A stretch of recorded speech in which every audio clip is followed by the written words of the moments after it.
అదే RTV app వార్తల్ని క్షణాల్లో చదివే అవకాశం ఉంటుంది. ఒక న్యూస్ పేపర్, ఒక టెలివిజన్ ఛానల్ మీ చేతుల్లో ఎప్పుడూ ఉంటాయి. ప్రత్యేక హోదా ఇప్పుడు ఇవ్వటం అనేది ఇంపాసిబుల్ అండి.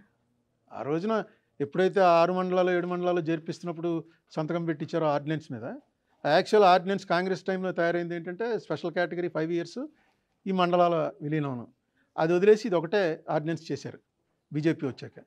ఎందుకంటే అది ఇవ్వటం వాళ్ళకి ఇష్టం లేదు. సరే, దానికి అనేక కారణాలు ఉంటాయి. ఇప్పుడు కొత్తగా ఇవ్వటం అనేది సాధ్యమైన పని కాదు. కాంగ్రెస్ ఆన్ ఇట్స్ ఓన్ వస్తే ఏమన్నా అవ్వచ్చు, కానీ వచ్చే పరిస్థితి కూడా లేదు. ప్రస్తుతం ఆంధ్రప్రదేశ్ పరిస్థితి ఎలా ఉంది?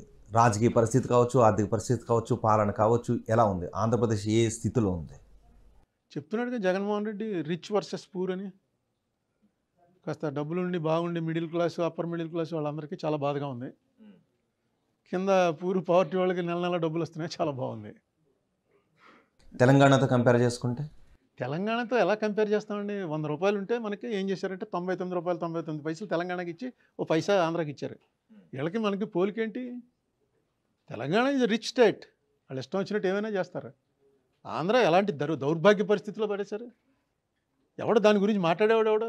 కనీసం అక్కడి నుంచి రావాల్సిన డబ్బులు తీసుకోవడం ఈ తెలంగాణ గవర్నమెంట్ 1,30,000 కోట్లు ఇవ్వాలని చెప్పి మొన్న నా దాంట్లో ఎఫిడవిట్ వేసింది స్టేట్ గవర్నమెంట్. 1,30,000 కోట్ల రూపాయల worth of properties Telangana, Hyderabad ఈ చుట్టుపక్కల ఉన్నటువంటివి ఆంధ్ర షేర్ కింద రావాలి according to AP reorganisation act. అది కూడా తెచ్చుకోలేని పరిస్థితిలో ఉన్నాం. వాళ్ళు ఎందుకు ఇస్తారు? వాళ్ళకి బీజేపీ వాళ్ళకి ఇక్కడ ఇంట్రెస్ట్ ఏముంటుంది? స్పెషల్ కేటగిరీ అంటే ఆంధ్రప్రదేశ్ ప్రయోజనాలను ఢిల్లీలో తాకట్టు పెట్టింది ఎవరు? అప్పటి చంద్రబాబు, ఇప్పుడు జగన్మోహన్ రెడ్డి. అందరూ ఎవరు? ఇద్దరు కూడా దాని మీద ఏది కనీసం జగన్మోహన్ రెడ్డి నా దాంట్లో ఎఫిడవిట్లో రాశాడు, అదో పేరా. చంద్రబాబు నాయుడు గారు చేయలేదు. చంద్రబాబు నాయుడు గారి దగ్గరికి నేను వెళ్ళిందే ఇది కోర్టులో ఇస్తున్నాం, మీరు వేయండి, కోర్టులోనూ స్టేట్ గవర్నమెంట్ వేయాలండి, వేస్తేనే వాల్యూ ఉంటుంది అని చెప్పి తర్వాత పార్లమెంట్లో డైరెక్ట్గా నోటీస్ ఇచ్చి ఏపీ రీఆర్గనైజేషన్ యాక్ట్ మీద డిస్కషన్ పెట్టండి. ఎందుకంటే మోడీయే అన్నాడు ఏపీకి జరిగినంత అన్యాయం ఈ దేశంలో ఎవరికి జరగలేదని. అనగానే వెళ్ళి చంద్రబాబు నాయుడు గారిని కలిశాను. పిఎం అన్నమాటే కాబట్టి మీరు పెట్టండి దాన్ని. మరి ఎంచేత ఆయన పెడతానన్నాడు. నన్ను వెంటనే నేను వెళ్ళి సుజనా చౌదరి ఇంట్లో మీటింగ్ రేపు మా ఎంపీలు అందరూ ఉన్నారు, ఇదంతా ఎక్స్ప్లెయిన్ చేయన్నాడు. చేశాను, కానీ పెట్టలేదు. అలాగే కోర్టులో నేను వేసింది ఆల్రెడీ ఉంది, దాంట్లో పార్టీ ఉండంటే అవుతామన్నారు, అవ్వలేదు. నేను ఇతన్ని ఎప్పుడూ కలవలేదు, కానీ ఇలా ప్రెస్ మీట్లో చెప్పింది వినో మరి ఎందుకో అందులో వేసాడు ఇంప్లీడింగ్ పిటిషన్. ఆయన కూడా ఒక ఎస్ఎల్పి ఫైల్ చేశాడు. అట్లీస్ట్ ఆ మాత్రం ధైర్యం చేయగలిగాడు. వాళ్ళు అది కూడా చేయలేదు. ఏం చెప్తాం? ఎందుకు చేయలేదంటే ఏం చెప్తాను? ఆంధ్రప్రదేశ్ స్టేట్ అనేది చాలా మెజరబుల్ కండిషన్లో, ప్యాథటిక్ కండిషన్లోకి వచ్చింది.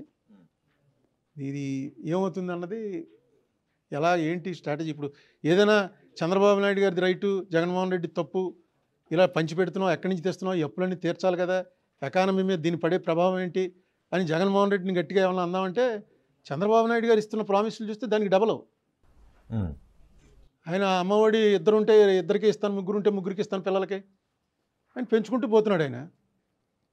ఇక ఎవరిని ఏమనగలం? నోరు మూసి కూరుకోవటమే.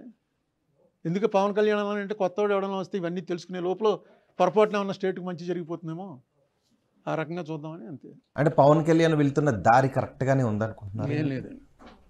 ఏం బీజేపీతో వెళ్ళటం అంటే కరెక్ట్ కాదు కదా. ఇప్పుడు టీడీపీతో కదా వెళ్తానండి. టీడీపీ బీజేపీ కూడా అసలు మెయిన్ అలియన్స్ బీజేపీతో ఉంది. ముగ్గురిని కలిపి తీసుకెళ్లాలని అతను ఉంది. చెప్తున్నాడు కారణం, జగన్ ఓడించడమే నా టాప్ మోస్ట్ ప్రయారిటీ అని. మీరేమనుకుంటున్నారు? ఆంధ్రప్రదేశ్లో ప్రభుత్వం మారాల్సిన అవసరం ఉందని అనుకుంటున్నారా? ఓటర్గా నేను అవన్నీ చెప్పకూడదు. మీకు సీక్రెట్ ఓట్ అంటారు దాన్ని.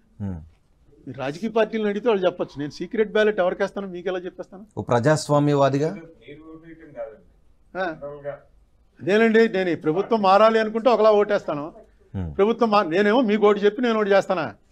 వ్యక్తిగా అలా కనబడితే ఎలా అండి బాబు? నేను ఇప్పుడు చెప్పాను అంటే ఎవరికి ఓటేస్తున్నానో తెలిసిపోతుంది మీకు.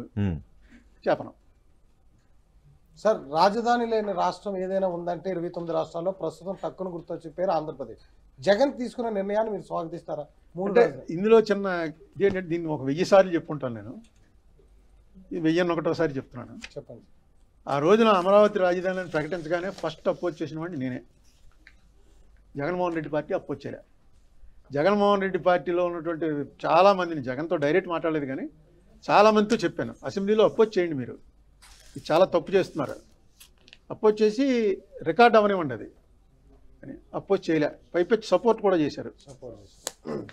నేను అమరావతిలో క్యాపిటల్ పెట్టడం అనేది ఫస్ట్ నుంచి కూడా చెప్తుంది, అది కరెక్ట్ కాదు. అక్కడే పెట్టచ్చు, బట్ అంత ల్యాండ్ ఎక్వైర్ చేయడం ఇవన్నీ కూడా అనేక స్కాములకు దారితీస్తాయి. అక్కడ ఉన్నటువంటి గవర్నమెంట్ ల్యాండ్ ఏదో ఉందన్నారు అక్కడ, ఆ నంబూరు యూనివర్సిటీ దగ్గర అక్కడ స్టార్ట్ చేస్తుంటే ఇవన్నీ డెవలప్ అవును కాకుండా ఇది ఒక పెద్ద దీనికి తయారు చేసేటప్పటికి జగన్మోహన్ రెడ్డి వచ్చి అది క్యాన్సిల్ చేశాడు. జగన్మోహన్ రెడ్డి మీద నాకు ఉన్నటువంటిది ఏంటంటే ఆ రోజున అప్పు వచ్చేసి ఉంటే ఈ రోజున అతనికి మోరల్ రైట్ వచ్చును. తర్వాత వీళ్ళు చేస్తున్న పని ఏంటంటే ఈ రాజధాని గురించి అనే ఫైటింగ్ వదిలేసి వీళ్ళకి రాసిన అగ్రిమెంట్ ఇంప్లిమెంట్ చేయమని వెళ్ళుంటే సిఆర్డీఏ వారు ఇచ్చిన అగ్రిమెంట్ కేసు ఇంకోలా ఉన్నాం. ఎందుకంటే ఎప్పటికీ ఇంకో నేను బతికుండగా అంత డబ్బు రీపే చేయగలిగిన కెపాసిటీ ఆంధ్రప్రదేశ్కి ఎప్పటికీ రాదు. వాళ్ళకి వాళ్ళ దగ్గర నుంచి తీసుకున్నప్పుడు రాసి ఇచ్చారు కదా, ఇదంతా మనం దీనికి ఇస్తాం కదా డెవలప్మెంట్కి, అలాంటి అగ్రిమెంటే అది. ఆ అగ్రిమెంట్లో వాడు వెనక్కి వెళ్ళిపోతే మనకు కాంపెన్సేషన్ పే చేసి వెళ్ళాలి. సో ఈ రకంగా దీన్ని పొలిటికల్ ఇష్యూ చేశారు. యాక్చువల్గా అక్కడ ఎవరైతే ల్యాండ్ ఇచ్చారో వాళ్ళు సఫర్ అవుతున్నారు. ఇప్పుడు నేను దీని మీద లేదు అక్కడే ఉండాలని అనడానికి నేనే ఫస్ట్ అపోజ్ చేసిన వాడిని, ఆ మాట అనలేను.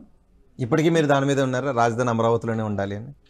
ఎక్కడుంటే ఉందండి రాజధానికి ఎంత ఇంపార్టెన్స్ ఏంటండి? రాజధాని అంటే ఒక ఆఫీస్కి ఇప్పుడు మీరు ఇక్కడ పెట్టుకున్నది ఎక్కడ పెట్టుకుంటే ఏంటి, మీ జనం అక్కడ ఉన్నారా లేదా అన్నది మెయిన్. మీ జనంలో ఉండి మీకు ఎప్పటికప్పుడు పంపిస్తూ ఉంటే మీరు ఇక్కడ పెట్టుకున్నారా ఇంకో చోట విజయవాడలో పెట్టుకున్నారా అన్నది కాదు మెయిన్. అసలు కరోనా టైంలో చూసాం ఏమాగింది, ఆన్లైన్లోనే అన్నీ జరిగాయి కదా.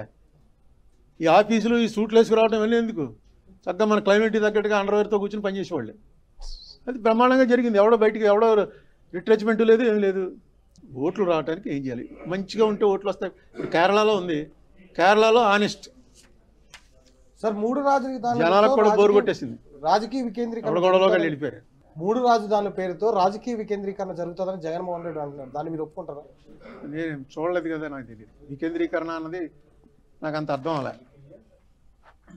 ఇండియాలో ఎక్కడ జరగలేదు, ఇది ఫస్ట్ ఆఫ్ ఇట్స్ కైండ్ అవుతుంది. రైట్, అమర్ మేమన్ క్వశ్చన్ అడుగుతారు. అరుణ్ కుమార్ గారు, తాత్కాలిక తాయిలాలతో జగన్మోహన్ రెడ్డి మళ్ళీ అధికారంలోకి రావాలని చూస్తున్నారు.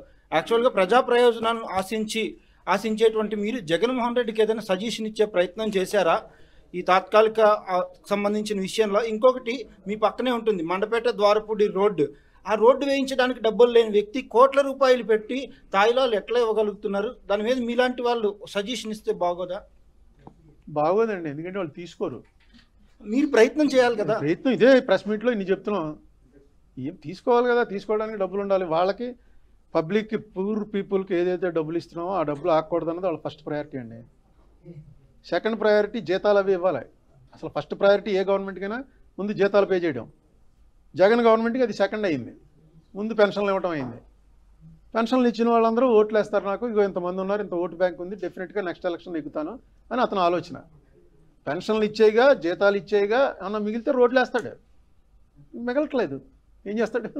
5 ఏళ్లలో ఆ రోడ్డుని వేయలేకపోవడానికి ప్రధాన కారణం మీలాంటి వాళ్ళు ఎందుకు ప్రశ్నించట్లేదు అనేది నా నేను ఈ మధ్య మండపేట రోడ్డు వెళ్ళలేదు, వెళ్తే ప్రశ్నిద్దును అంటే వెళ్ళలేదు. నేను నిజంగా మీరు తప్పించుకుంటారు. నేను ప్రతిదీ ఇప్పుడు మా రాజమండ్రిలో ఫ్లైఓవర్ రోడ్డు కడుతున్నారు, దాని మీద మాట్లాడాను. అక్కడ చాలా యాక్సిడెంట్లు అవుతున్నాయి, ఫ్లైఓవర్ అవసరం అని. ఇప్పుడు కడుతున్నాం. మనం వెళ్తున్నప్పుడు ఎక్కడైనా చూసి ఇక్కడ ఇది బాగోలేదంటే ప్రెస్ మీటే కదా నేను చెప్పేది, నేను చేసేది ఏమీ లేదు. నేను లెటర్స్ రాయటం కూడా మానేశాను. ఓన్లీ అంతకుముందు చంద్రబాబు నాయుడు గారు ఉన్నప్పుడు లెటర్లు రాసేవాడిని చంద్రబాబు నాయుడు గారికి. ఇప్పుడు జగన్మోహన్ రెడ్డి వచ్చిన తర్వాత ఏదైనా మీడియాలో చెప్పడమే. చెప్తే కొన్ని ఏవో ఫ్లైఓవర్ వేస్తున్నారు కాబట్టి ఓకే. ఇక రామోజీరావు దాంట్లో ఒక ఎఫిడవిట్ వేసాడు, సుప్రీంకోర్టు కేసులో SLP ఫైల్ చేశాడు. మన ప్రెస్ మీట్ నుంచి చేశాడు అనుకుని మనం ఆనందించడమే. అతని కారణాలు వేరే ఉండొచ్చు. నేను చెప్తే వినేవాడు ఉంటే చెప్పచ్చు, ఆయన వెండో. మీ సీనియర్ పొలిటీషియన్గా ఉభయ గోదావరి జిల్లాల్లో అరుణ్ కుమార్ రాజకీయాల్లో ఉండాలని కోరుకునే వాళ్ళు చాలామంది ఉన్నారు. కానీ మీరు ఎన్నికల రాజకీయాల్లో నుంచి తప్పుకోవడానికి ప్రధాన కారణం డబ్బేనా? 2004లో మీకంటే 10 రెట్ల ఆస్తిపరులున్న సర్వారాయుడు, SBBK మీద గెలిచిన మీరు ఎందుకు ఈ డబ్బుకే భయపడి మీరు బయటకు వచ్చేసారు ఎన్నికల రాజకీయాల నుంచి? లేదు, భయపడి కాదు. నాకు 60 ఏళ్ల తర్వాత రిటైర్ అయిపోవాలని రాజశేఖర రెడ్డి గారు ఇచ్చిన స్టేట్మెంట్ రాసింది నేనే. ఆయన 60 ఏళ్ళకి చచ్చిపోయాడు. నేను 60 ఏళ్ళకి కరెక్ట్గా అన్నీ కలిసి వచ్చే పార్టీలోంచి కూడా ఎక్స్పెల్ అయిపోయాను, కాంగ్రెస్లోంచి. సరే మానేశాను. తర్వాత నాకు జాబ్ సాటిస్ఫాక్షన్ లేదు. నాకు యాజ్ అన్ MP నేను 10 ఏళ్ళు పనిచేసిన దాంట్లో సంభవం నాకు సూట్ అయ్యేది కాదనుకున్నాను, అందుకని మానేశాను. ఇప్పుడు ఇంకా కొత్త ఏదో కోర్టు వేసుకుని కోర్టుకి వెళ్ళటం, ఇలాంటి కొత్త అలవాట్లు చేసుకోవటం కొంచెం కష్టమైంది. ఆ గంగిరెద్దు వేషం వేసుకుని వెళ్ళలేకపోయి అది కూడా ట్రై చేశాను, అది మానేశాను. ఇదేదో ప్రెస్ మీట్లు పెడుతున్నాం యూట్యూబ్ ధర్మం అని సరదాగా కాలక్షేపం అయిపోతుంది. పెద్ద అందులో డబ్బు గురించి దాని గురించి ఏం కాదు, పెద్ద ఇంట్రెస్ట్ లేదు, తగ్గిపోయింది. నేను ఇప్పుడు కూడా ఎవరైనా కాళ్ళు పట్టుకుని ఏదో పోస్ట్ తీసుకోగలను, ఎలక్షన్ నిలబడకుండానే. చంద్రబాబు నాయుడు గారు ఇస్తారు, జగన్మోహన్ రెడ్డి గారు ఇస్తారు, ఎవరిని అడిగినా ఇస్తారు. ఏ పోస్ట్ కావాలనుకుంటారు? పోస్ట్ ఏదో ఖాళీగా ఉండలేక ఏదో ఒకటి అనిపించుకోవాలనుకోండి, బాబు 2 గణమేలు ఉండే పోస్ట్ ఏమన్నా చూడదంటే 2 గణమేల పోస్ట్. అది పెద్ద కష్టమేం కాదు, కానీ ఎందుకు మనం చేసే జాబ్లో సాటిస్ఫాక్షన్ లేకపోతే అసలు పని చేయలేం. మరిన్ని వీడియోస్ కోసం ఛానల్ ని సబ్స్క్రైబ్ చేయండి, లేటెస్ట్ అప్డేట్స్ కోసం వాట్సాప్ ఛానల్ ని ఫాలో చేయండి, అండ్ లింక్ డిస్క్రిప్షన్ లో ఉంది.